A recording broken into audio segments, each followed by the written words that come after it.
Amigos de Telesur, bienvenidos a la entrevista Decide.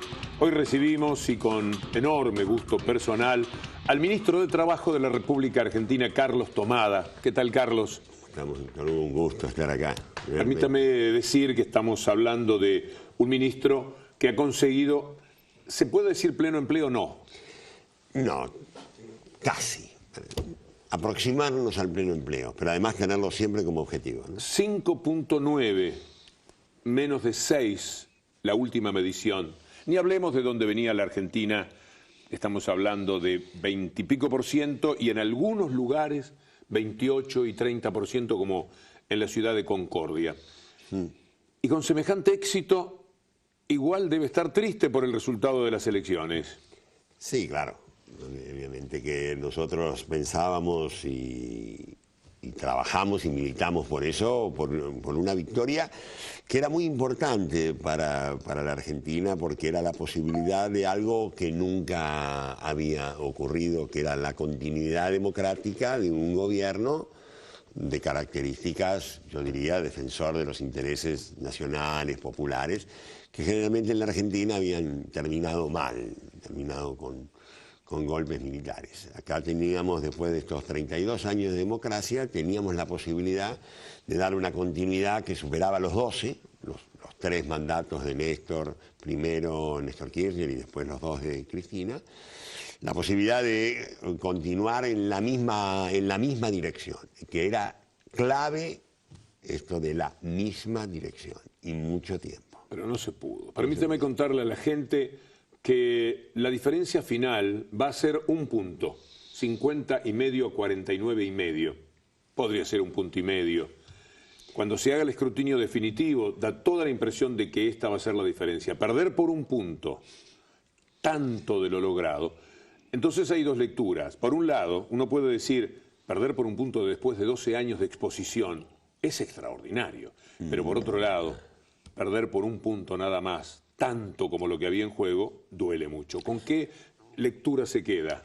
Yo me voy a quedar definitivamente con la más positiva, porque creo que hay un mensaje de nuestro pueblo en esta elección, claramente, porque hay que explicar este punto o este punto y medio.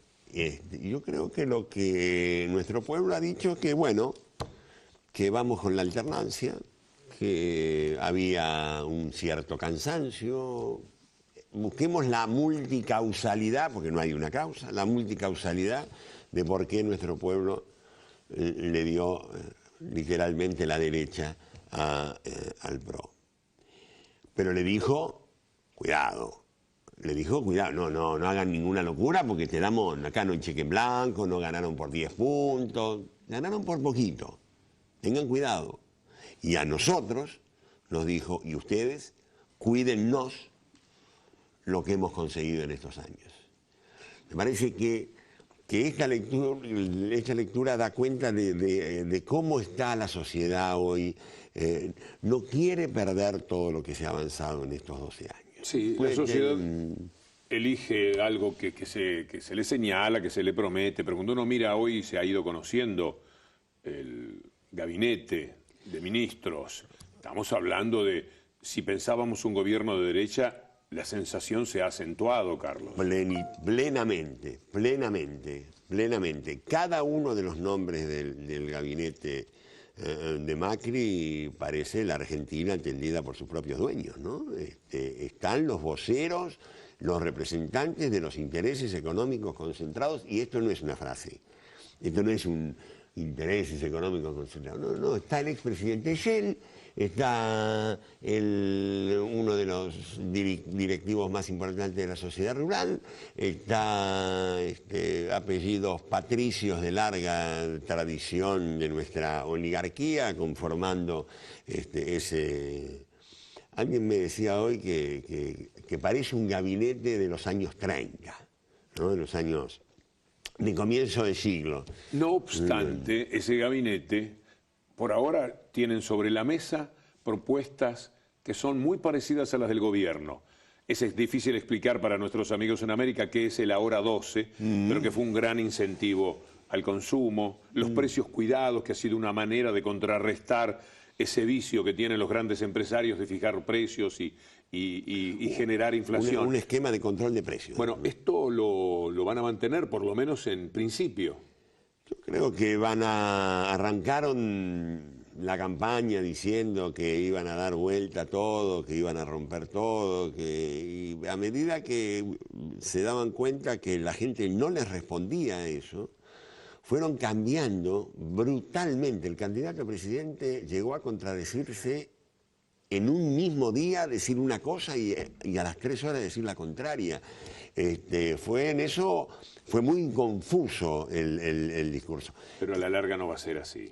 La gestión, ahora les toca lo más difícil, ahora se acabaron las palabras, ahora van a tener que tomar decisiones. Pero se animan a todo, ministro Tomada, se animan a todo porque, por ejemplo, poner responsable de las finanzas al hombre que todo el país sabe administra la principal fortuna, Fortabat, del país, sabiendo que ese hombre con un centavo que ponga más o menos en tantos lugares, como por ejemplo la cotización del dólar, mueve esa fortuna de miles de millones de dólares de una manera muy pesada. Y lo pueden hacer, lo hacen ante la mirada de todo el mundo. Yo quiero ver cómo se desarrolla, porque tengamos en claro que el pueblo hoy está en una situación muy diferente a la que tuvo, por ejemplo, a la que estaba en el año 89. Veníamos de mucha conflictividad, estoy hablando de los últimos tiempos del gobierno de Alfonsín, en un pueblo muy asustado por la hiperinflación. El presidente Menem tuvo a su disposición un pueblo muy disciplinado por el miedo. El 2001, el 2002 fue otro momento tremendo que vivió nuestro pueblo. Y hoy, en cambio, la situación es muy distinta. Tenemos un pueblo consciente de sus logros, de sus avances, empoderado, como dice nuestra presidenta, empoderado de cuáles son esos avances y sabiendo que ellos lo van a tener que defender. Nosotros hemos recibido un mandato de la urna. A nosotros, nuestro pueblo nos ha dicho, ustedes cuiden lo que se hizo en estos 12 años. Cuídenlo por nosotros.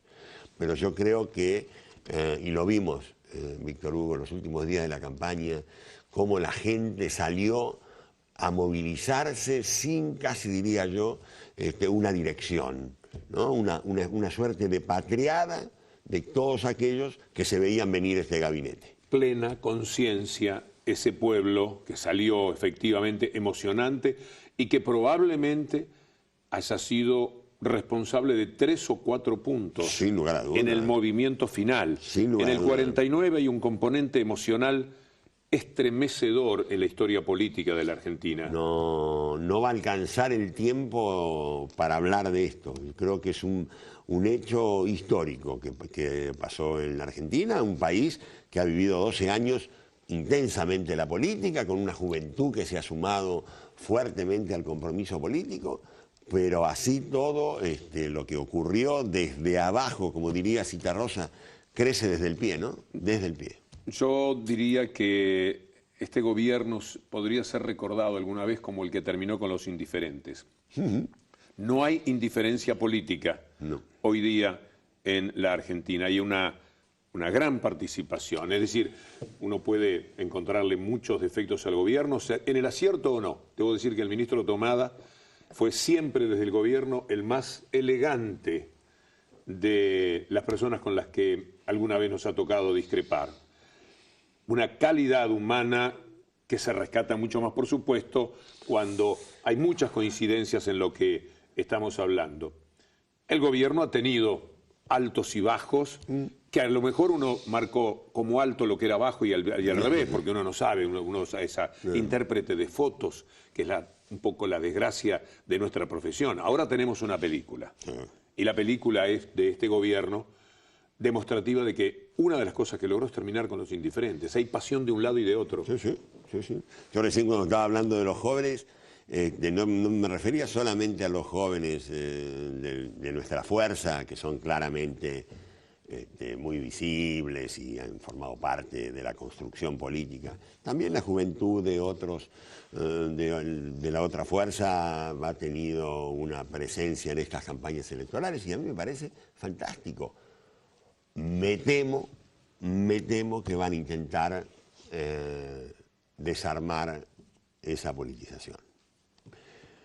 Yo creo que van a intentar terminar con esta batalla cultural que nosotros tenemos el compromiso de sostener y mantener en la medida que creemos que la creación de un bloque nacional, popular, democrático es indispensable, ¿no? Indispensable para que en nuestro país haya equilibrio. Sí, ustedes no pueden perder el entusiasmo, evidentemente, tampoco la derecha, pero ¿por qué digo no pueden perder el entusiasmo? Porque han quedado en un lugar, supongamos que el 49% es de balotaje y que el núcleo duro es 40%.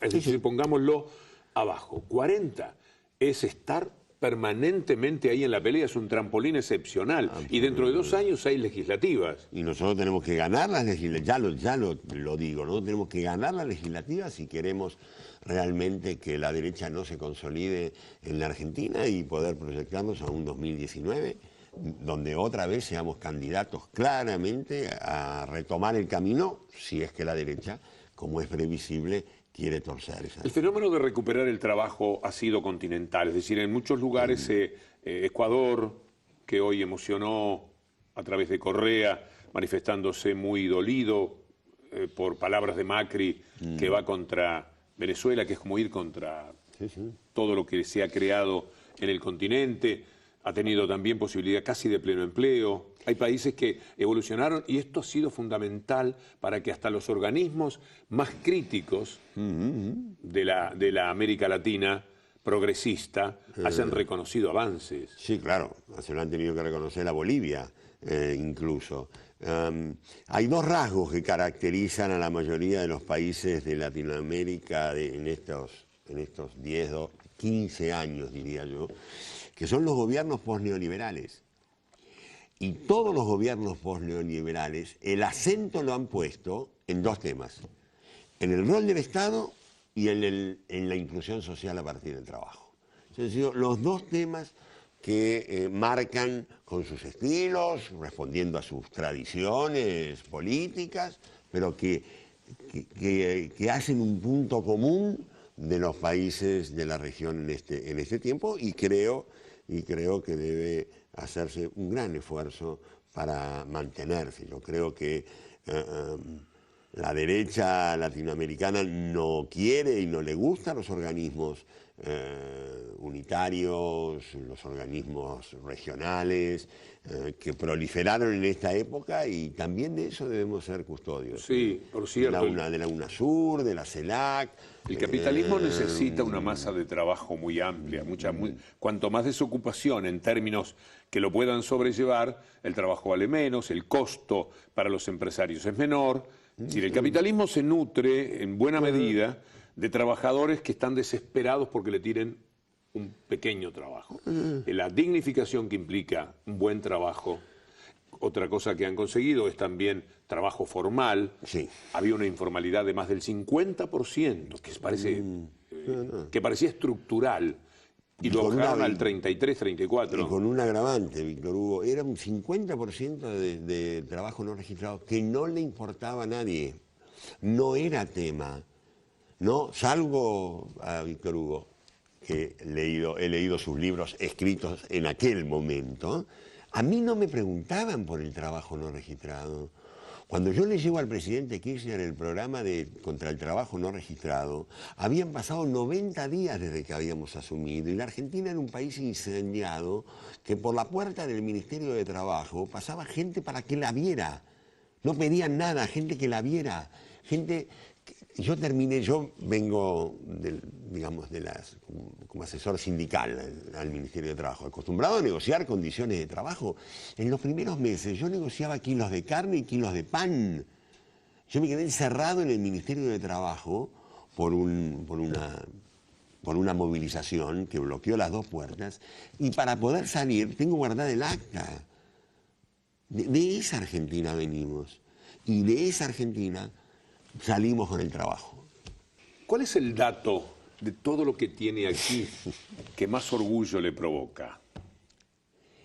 El dato, le voy a decir la verdad, desde el Ministerio de Trabajo es siempre muy conocido en todos los países de América Latina por su rol en el conflicto laboral, en la administración del conflicto, lógico, sobre todo en las sociedades democráticas, y en la negociación colectiva. También pasa eso con el Ministerio de Trabajo de la Argentina. Pero en realidad a mí el dato que más orgullo me produce es lo que hemos invertido y lo que hemos hecho en materia de formación profesional, en materia de capacitación. Nosotros, cuando llegamos al Ministerio de Trabajo, con las políticas del Ministerio, más o menos se capacitaban 15.000 personas por año. En los últimos 4 años, luego de una construcción de un sistema, estamos capacitando 400 a 450.000 personas por año en la Argentina. Eso para el resto de los países puede querer decir poco, pero digamos que eso ha implicado que en estos 12 años han pasado por las actividades de formación profesional cerca de 3 millones de argentinos y argentinas. Esto viene a ser casi la mitad del trabajo registrado, creado en estos años. Entonces, para nosotros ese es un dato muy grande, porque la búsqueda de competitividad, de la que tanto seguramente se va a hablar en los próximos tiempos en la Argentina, no puede venir por la vía de la degradación de las condiciones de trabajo, por la rebaja salarial como se intentó en los 90. Es razonable buscar mejoras de competitividad y productividad, pero hagámoslo por la vía alta, hagámoslo por el lado de la innovación tecnológica, de la investigación, del desarrollo, de la formación y la capacitación de los trabajadores. Juguemos al truco con los datos. Es decir, usted ha puesto una buena carta sobre la mesa. Yo me voy a permitir la del ascenso a personas del personal doméstico. Lo que significa en la vida cotidiana el respeto, el ascenso a la calidad de persona de un sector a veces invisibilizado de la vida social. Usted me pidió un dato, no una ley. Entonces yo le di un dato. Si usted me pregunta una ley, sin lugar a dudas, lo que más me enorgullece es que este gobierno reparó una enorme injusticia en la Argentina por 2 normas dictadas en diferentes dictaduras. Los trabajadores rurales y las trabajadoras en casas particulares eran subtrabajadores, tenían menos derechos que el resto de los trabajadores. Las trabajadoras en casas particulares, el llamado servicio doméstico, tenía un decreto del año 55. Pasaron 60 años y muchos de ellos años de democracia y nadie movió esa norma, que las trataba como trabajadoras de segunda categoría. Los trabajadores rurales tenían una norma, un bando, una ley dictada en la última dictadura militar que llevaba la firma de Rafael Videla, dictador de la Argentina, y José Alfredo Martínez de Hoz, el ministro de Economía, niño mimado de la derecha argentina. Esa ley convertía a los trabajadores rurales en trabajadores de sol a sol, directamente. No tenían ningún derecho colectivo. Pasaron también muchas democracias después de esa. 32 años. Este gobierno dictó las 2 leyes que los colocaron en igualdad de situación a estos 2 colectivos, que en la Argentina son muy importantes. Semejante base de la pirámide social implica un crecimiento generalizado y un ascenso a clase medias de sectores que estaban postergados. Aunque el resultado, si uno lo mira bien, si uno hace una buena y serena lectura, para nada es motivo de mortificación para el gobierno, salvo el hecho de no seguir en el gobierno, a mí me parece que uno tendría que pensar que esa clase media, una vez más, va contra sí misma. Y es una lectura que a veces uno hace del dolor. ¿Será verdad? ¿Es este un destino de los gobiernos progresistas? ¿Empujar a gente que después ahí, en este lugar, como quiere más, se vuelve en contra de ¿Los que han ayudado? Yo no tengo una respuesta, tengo la misma duda y comparto la idea. Creo que es una tarea, ¿no? Yo creo, una tarea de la investigación y de la política. Porque también es cierto que hay algo que los gobiernos progresistas o, digamos, como han sido estos, Brasil ha tenido el mismo problema, Uruguay de alguna manera ha tenido el mismo problema. Hay algo como que no percibe, que no termina de encontrarle la vuelta para que estos sectores que mejoran su situación social y económica, porque a veces no es solamente económica, es económica, social, terminan jugando a favor de los intereses que no son los propios, ¿no? La consigna de estos últimos días era voten en defensa propia. Voten en defensa propia. Eso es lo que salió la gente a decirle. El que tiene conciencia plena de esto se lo quiso decir a otros trabajadores, para mí con un enorme éxito.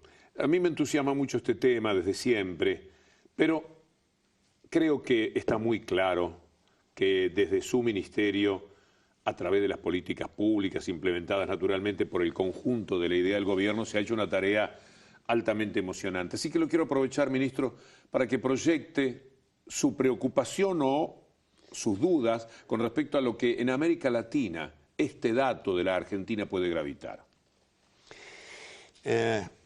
Me gustaría ser un poco más optimista, pero no puedo partir de una reflexión basada en la preocupación, digamos. Yo creo que Argentina está viviendo, y no quiero decir todavía está viviendo un proceso de unidad y de comunión de sus pueblos como no conocíamos desde la época de las gestas libertadoras.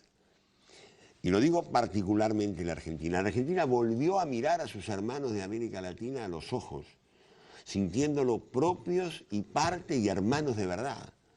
Yo nunca supe tanto de la economía de Ecuador como sé ahora, y me importa. Este pueblo estuvo cortando clavos la noche en que se decidía la elección en Brasil de Dilma Rousseff. En la Argentina se lloró la muerte de un presidente extranjero, como fue el caso de Chávez. Eso no pasaba.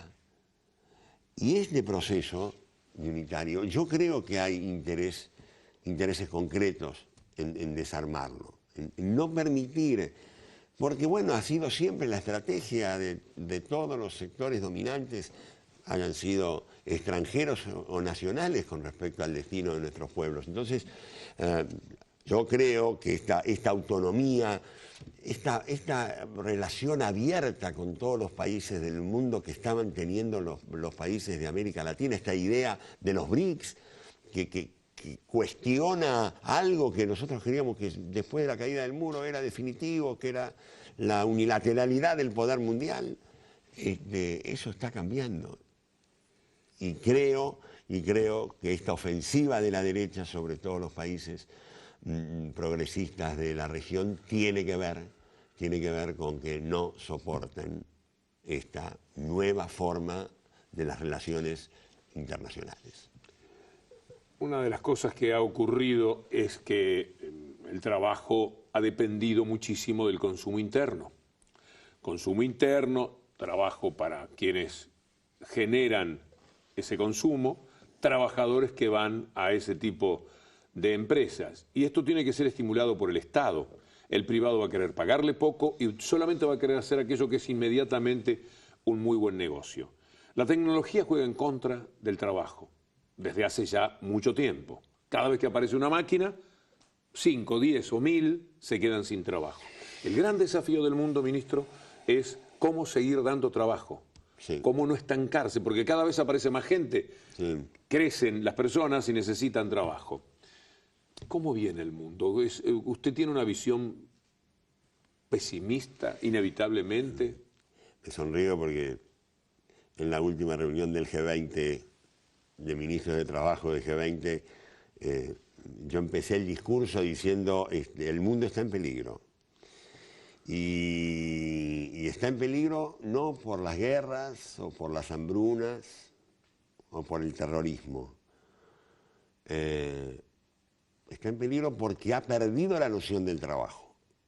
El trabajo parecería dejar de ser valorado como ese factor de organización social, como ese elemento de la cohesión.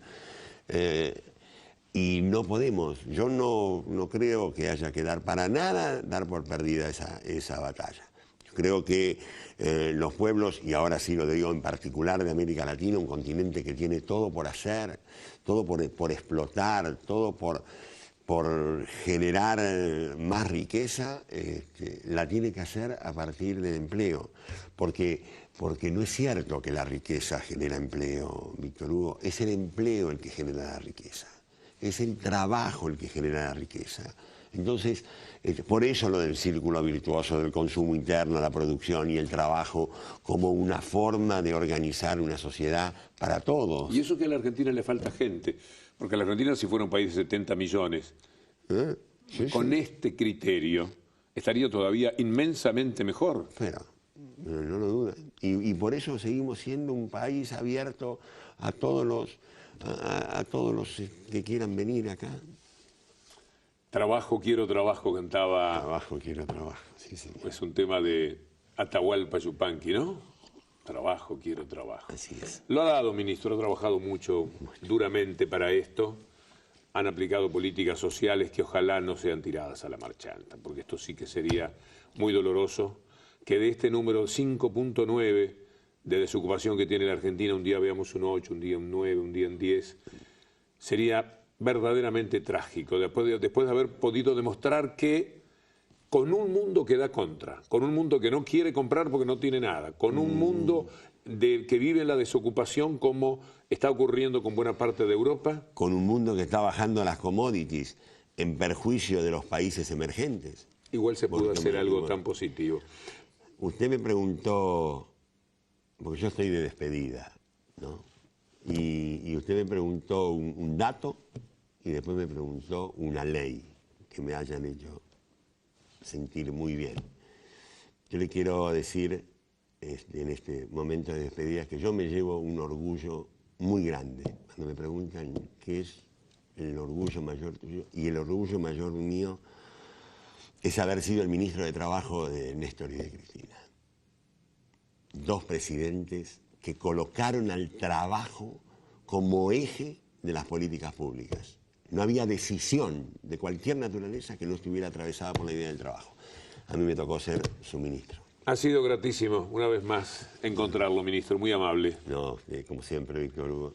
El ministro Carlos Tomada, ministro de Trabajo, que estuvo durante todo, desde el primer día hasta el último día, como ministro. Pocos casos hay, ¿no? Julio Devido, el ministro de Planificación.